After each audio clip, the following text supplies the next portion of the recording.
Bonjour à vous, voici aujourd'hui on fête nos 12 ans, un anniversaire vraiment très important. Pourquoi? Parce qu'on a passé plus d'une décennie à vos côtés.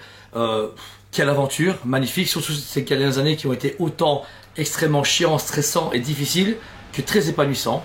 Ouverture de la chaîne YouTube, ouverture du site en ligne, ouverture de ce monde magnifique qui est la collection qui a de plus en plus s'est développée, etc. Et tous ces défis qui nous ont fait avancer et le fait d'avoir construit l'équipe entière. Juste avant le Covid, on était deux, moi et Elodie. Voilà. Et maintenant, on se retrouve à 6. Tout nouveau, on vous le présente ce soir sur Facebook, puisqu'il y a un live ce soir à 18h30 sur la page Facebook du magasin pour des petits cadeaux, les futurs projets. Remercier encore une fois les gens, parce qu'en fait, on est un peu trop communicatif, mais ça, vous savez très bien, c'est notre force. Mais voilà, je voulais juste... C'est pas de review aujourd'hui, rien. Pourquoi? Parce que la meilleure review, ce serait vous-même. J'espère sincèrement que vous pouvez être fiers de vous, de nous suivre et de nous faire vivre notre passion. Parce que, encore une fois, c'est un équilibre, comme dans Avec la Force, etc. Il y a magasin, client, magasin. Il n'y a pas de client sans magasin, mais il n'y a pas de magasin sans client. C'est important. Et je suis super fier de mon équipe et de moi-même d'avoir accompli tout ça. J'ai un magasin super beau. C'est quoi à dire? C'est pas d'avantardise, réellement. Je trouve que le magasin, c'est comme je l'ai toujours imaginé. Familial, plein de choses, trop de choses, mais en même temps quand même bien rangé, mais en même temps un peu l'un sur l'autre. Convivial avec des gens passionnés qui aiment leur métier, qui rigolent, qui se marrent bien et qui sont à l'attention du client, qui disent bonjour au client, qui connaissent leur prénom, leur nom de famille. Maintenant via internet, on essaie justement de faire ça avec la barrière internet, mais c'est moins facile qu'en local. Mais voilà, nous on a une ville magnifique à Liège qui est super vivante, on a une clientèle locale géniale et on a créé cette clientèle internet grâce à YouTube, grâce au site, etc. Et voilà, je vous remercie sincèrement pour ces belles années. Et j'ai encore plein d'idées. J'arrive un peu à la fin du parcours, parce que voilà, 12 ans c'est quand même énorme pour un jeune homme comme moi qui a construit ça à 19 ans et voilà, qui a enchaîné les problèmes, les défis et l'envergure de devenir patron. C'était un stress. Moi je me gère tout seul comme un grand indépendant, puis gérer ma Elodie, ça c'était ma compagne. Mais après gérer Jordan, et puis gérer Cal de Jordan Comics, et puis gérer Stan, et puis maintenant le tout nouveau qui est là ce soir, qu'on présentera. Également aussi le stagiaire, etc. On a vraiment toute cette équipe qui se crée, mais qui est là parce qu'on a autant besoin qu'eux, ils ont besoin de nous.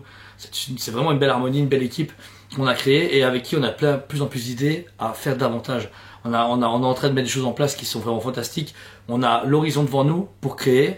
Et malgré que le métier est difficile, parce que ça reste pas utile, voilà, on va pas se mentir, tout ce qu'on vend, c'est ça. Vous mangerez pas avec ça, vous ne vivrez pas avec ça, vous n'avez pas autour sur votre tête avec ça. Mais ça fait du bien. On l'a déjà dit 1000 fois, acheter des statuts, c'est un bel investissement, c'est un beau partage, c'est un bel héritage. Et je parle d'héritage parce que c'est le cas. Le nom sur mon t-shirt est là derrière. C'est mon père qui l'a créé il y a plus de 30 ans. Et j'en suis du coup ici son héritier. Et je suis content d'avoir été beaucoup plus loin avec lui à l'époque parce que voilà, il n'y a pas les mêmes choses qui sortaient, pas la même conjoncture, pas les mêmes partenaires. Et quand j'ai créé Tospen, j'étais fier de dire, t'as vu pas, c'est le nom du magasin familial, il m'a dit ouais c'est bien, et voilà, et depuis son départ, je lui ai promis toujours de continuer cette idée familiale, de construire un magasin, mais qui a une ampleur de fou. Vous n'aurez jamais de 10 000 Tospen, jamais, sauf si un jour on me rachète je sais pas, 100 millions et que ça devient multinational, mais je pense pas, je dirais non. Mais enfin, c'est quelque chose d'important à mes yeux parce que je veux toujours transmettre toute ma passion et tout ce produit magnifique à travers mes employés, etc. pour vous. Et j'estime que c'est un héritage important parce que quand j'en parle à des plus vieux, des cinquantenaires, etc., qui ont vécu les premiers jeux Star Wars, qui ont vécu les premiers G.I. Joe, qui ont connu les premières Sideshow, les Gentle, et maintenant, des clients maintenant adultes, qui ont connu les premiers Prime, qui parlent de Prime comme une vieille résine parce que ça fait quand même plus de 10 ans. Et c'est intéressant, c'est cool. Et je pense à nos héritiers, à nos enfants, à nos petits-enfants, etc., qui vont se retrouver dans ce monde-là et qui vont se dire, qu'est-ce qu'il y avait, à quoi ça ressemble. C'est ça un magasin pour moi. C'est ça l'essence même de Tospen et de tous les magasins en général. On est là pour vendre, faut pas se mentir, il faut pas qu'on gagne notre vie pour vivre. Mais au-delà de ça, on n'est pas simplement un vendeur de produits, on est un vendeur de rêves. On est là pour montrer aux gens que leurs passions peuvent être physiques à travers des sabres laser, à travers des statues de Joker, à travers des produits manga, à travers des répliques taille réelle, à travers des t-shirts, des casquettes, des mugs, tout ça, ça fait partie de nous et depuis tout petit. J'estime que personne ne peut vraiment être heureux à 100% dans notre domaine à nous forcément s'il renie son enfance. Moi voilà, j'ai vécu Jurassic Park, j'ai joué avec des jouets Kenner, j'ai été fan de Batman, j'ai été costumé en Zorro, ma voiture s'appelle Gypsy Danger comme le passé victime, ça me fait trop rire, ma femme est fan d'Assassin's Creed, mes meilleurs amis sont fans de jeux de rôle, enfin, dire, on peut pas, pour moi on peut pas voir sa vie s'écouler comme ça sans profiter de ses passions. Après c'est la nôtre, les fans de d'équitation, ils font du cheval, les fans de foot, ils jouent au foot, ils boivent des verres à la cafette, enfin, et tout était génial. Mais justement, si on passe à côté, c'est dommage, et c'est ça qui fait la richesse de notre métier, c'est qu'il est tellement merveilleux, et on peut tellement facilement le partager à travers des vidéos, à travers les réseaux sociaux, les jeux vidéo, tout, les jeux vidéo, les comics, c'est une culture tellement riche, et tellement variée, et tellement infinie, que je sais même pas comment je pourrais un jour arrêter. Je me vois, enfin, si, peut-être que je vais changer de type de travail, que finalement je vais laisser le magasin gérer tout seul et faire d'autres types de projets, mais je ne me verrai jamais ne plus me tenir au courant du prochain film Predator, du prochain film Disney, d'un prochain film DC, d'acheter une nouvelle statue, d'acheter une nouvelle figurine, de partager ça avec mes amis, de m'acheter un Nerf Star Trek et tirer sur mes potes ou ma compagne, d'appeler mes chiens comme des geeks. Ben, voilà, je trouve ça super important. Moi en tout cas c'est comme ça que je l'ai vécu toute ma vie, jusqu'à maintenant, et j'arrive aux 12 ans du magasin, et j'arrive au moment où tout se porte bien, malgré encore une fois la crise. C'est pas facile, quoi qu'il arrive, l'économie c'est pourri du cul, mais comme je dis sur l'équipe, les gars, au mieux de tirer la tronche, on va aller plus loin, on va améliorer notre communication, et c'est ce qu'on va faire. Et pareil, on a subi toutes ces crises, ça a été dur. La preuve, on a perdu Elodie, elle a dit, j'adore mon métier, mais je peux plus, les gens trop méchants, cette actualité, ces travaux, cette pression sociale et économique, c'est énorme, et je vois énormément de gens autour de moi qui en peuvent plus parce que ils ont de l'argent, ils doivent payer les factures, etc. Et il leur reste quoi, 30 balles pour se dire, cool, pour m'acheter un truc qui va me faire plaisir un petit peu.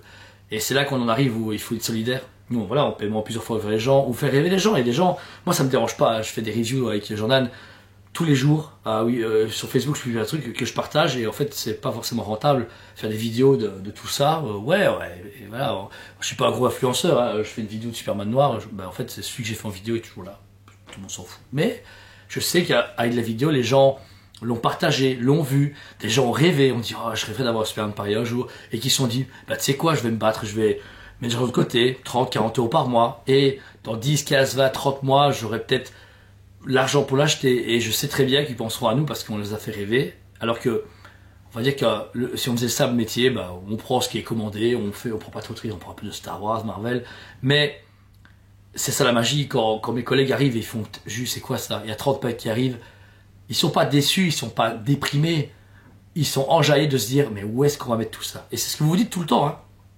On se pose la même question. Mais c'est ça la magie, c'est ça la magie de Spets. C'est que j'ai toujours adoré ce magasin, m'a toujours impressionné parce qu'il a toujours trouvé un moyen de vivre, cette étincelle de vie qui est unique, hein, cet endroit-là. Je sais pas comment dire, il est magique, hein. Il y a quelque chose dans les murs, dans l'essence qu'on a entretenu avec l'équipe qui fait que, je sais pas expliquer. Il y a des journées où il pleut, il fait mauvais, j'ai vu ça avec client, je me suis bien marré, mais je me dis c'est bien, je sais pas quand je vais payer la facture demain, on verra bien. Et puis je fais le type en contact, je regarde la caisse, c'est de l'argent. Je sais pas comment il sort. J'ai pas compris, pourtant j'ai noté toutes les ventes et tout, mais il y a ce petit truc qui fait, ou alors il y a un mec qui a se pointé à dire oh j'ai entendu parler de vous, il a acheté pour la blague, et on se fait d'où tu sors toi, d'où tu sors. C'est comme si le magasin avait été chercher, elle a fait toi, et viens, te spit de toi, et pareil pour le site ou les réactions des gens. Je prends le dernier exemple avant de vous laisser parce que c'est que une longue vidéo. On a été chez Tsumé vendredi, puis de plomb machin, il y avait quelques problèmes avec d'autres gens, on se dit ouais j'espère qu'il n'y aura pas de problème, machin, pas avec Tsumé, avec des gens présents, etc. Non, ça s'est bien passé. Franchement, tu as bonne ambiance, on était avec tout le monde, les gens étaient super gentils. Et on a rencontré Mika de chez Tsumé, etc. C'est lui qui nous a abordé. C'est comme le pain de Tsumé arrivé, il nous a presque fait un câlin, Jordan et moi, disant oh les gars, vos vidéos, machin, vous êtes géniaux. Et il nous a parlé tellement de choses profondément, il nous a fait comprendre que, il m'a dit t'imagines pas le nombre de gens qui vous soutiennent et qui aiment ce que vous faites, mais qui ne disent rien. Je dis, qui disent rien, ouais. En fait, comme d'habitude, on se concentre sur les commentaires négatifs et les gens qui sont teubés à faire des connards, machin, ou pour rien, ou juste dire oh, c'est trop cher, c'est nul, va t'acheter une casquette, ok. Mais il dit, nous derrière, on dit c'est beau travail, on attend juste de vous voir en vrai. Et c'était tellement rassurant, tellement gentil, tellement chaleureux, ça nous a beaucoup touché, ça nous a même, pas dit rassuré, mais c'était vraiment même, littéralement quelques jours, on se disait, ouais, marre quand même, les gens, c'est déconné, c'est difficile. Et là, on s'est dit, mais en fait, non, on a tout compris, c'est génial. Ce qu'on partage avec les gens, c'est unique et on le fait bien en plus. Enfin, on n'a pas la meilleure caméra, on n'a même pas encore de micro, surtout qu'on en achète. On fait des vidéos comme on peut avec ce qu'on a, mais elles sont tellement sincères que les gens aiment ça, enfin que vous aimez ça. Et nous, on adore les gens, et ils nous téléphonent, ouais, j'ai une vidéo machin, j'achète ça, j'ai des questions. Et on a tellement plaisir à leur parler, à rigoler avec eux, à leur faire des vannes, à leur faire des références du cinéma, que ça nous remplit de bonheur. Et c'est ça qui nous retranscrit du coup ici, en magasin, avec nos idées. Donc voilà. Rendez-vous ce soir à 18h30 sur la page Facebook ToySmet si vous êtes là. Sinon, vous verrez la rediff et je remettrai peut-être sur YouTube si j'ai le temps. Beaucoup de nouveautés à voir. Pas des grosses nouveautés, genre ouvrir centre commercial. Mais, j'ai tellement hâte. C'est des rêves que je concrétise depuis des années. Et j'ai créé ToySmet pour que cet édifice monte. Il a même monté plus que je ne croyais. Et là, on a les fondations pour faire un truc supérieur, meilleur, familial, énorme, insane. Donc voilà. Passez une très bonne journée à votre compagnie. N'hésitez pas à mettre un message gentil à travers mail, Messenger, SMS. Si vous pouvez prendre juste 2 minutes, nous envoyer un beau message. Réellement. Ou un commentaire. Vous faites un beau commentaire avec un bon souvenir avec vous du magasin. Quelque chose qui vous a touché. Faites-le. Ça nous fera super plaisir. Je voudrais bien recueillir tous ces messages. Quitte à les afficher dans le magasin. Je sais pas, j'ai plein d'idées. J'ai vraiment envie que cette journée soit celle de ToySmet et soit la vôtre également. Donc voilà. Merci à vous tous comme d'habitude. La phrase éternelle. On vous aime beaucoup. Et on vous dit à très bientôt. On vous aime beaucoup et on vous dit à très bientôt.